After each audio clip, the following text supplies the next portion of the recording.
Grace and peace and grand rising, y'all. It is 5:30 in the morning. And of course, I'm in the Bible. So I got some gems I want to go ahead and drop for you guys to get you started on your day. So let's get into this lesson. So I actually wasn't in one spot specifically today. I was reading into fear and how all of the people Jesus chose and God bestowed, they all had fear.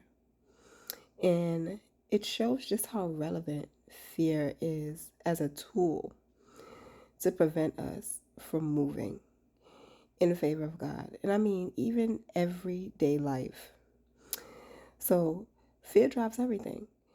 If you are a huge, successful person and you were poor at one point, the fear of going back to being poor is going to drive you to continue to become successful and to climb the ladder.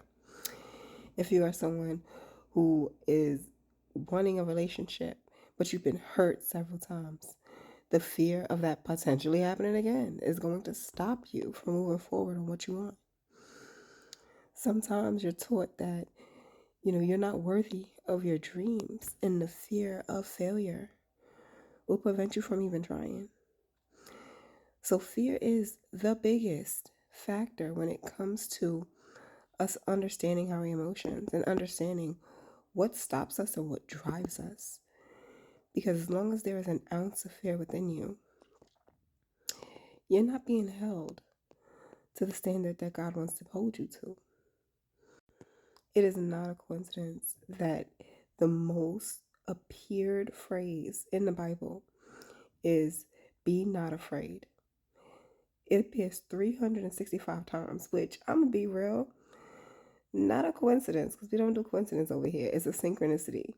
365 days out the year, which is every single day, be not afraid. Now, this doesn't mean that fear is not relevant and that you shouldn't take heed.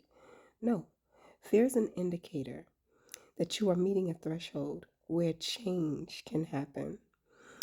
And what you choose to do when you feel that fear arise in you makes and breaks every situation.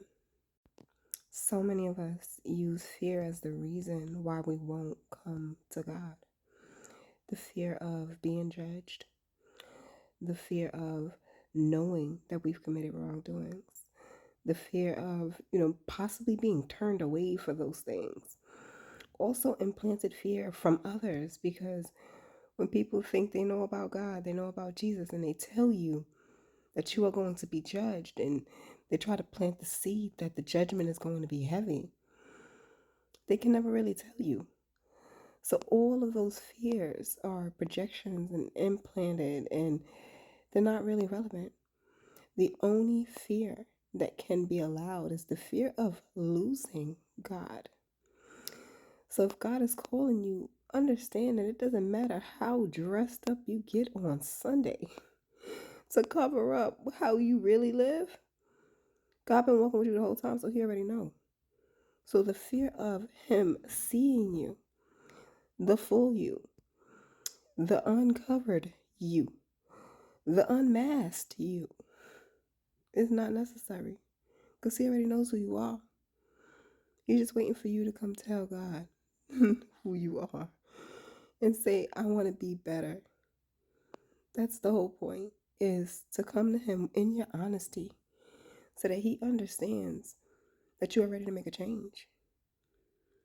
Because fear isn't going to allow you to do that. It's going to continuously tell you to run.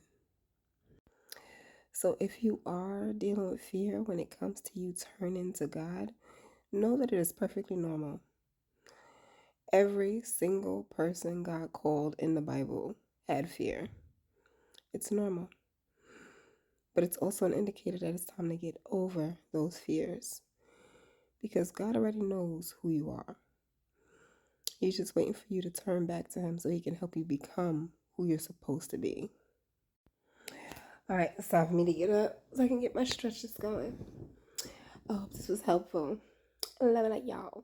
And peace.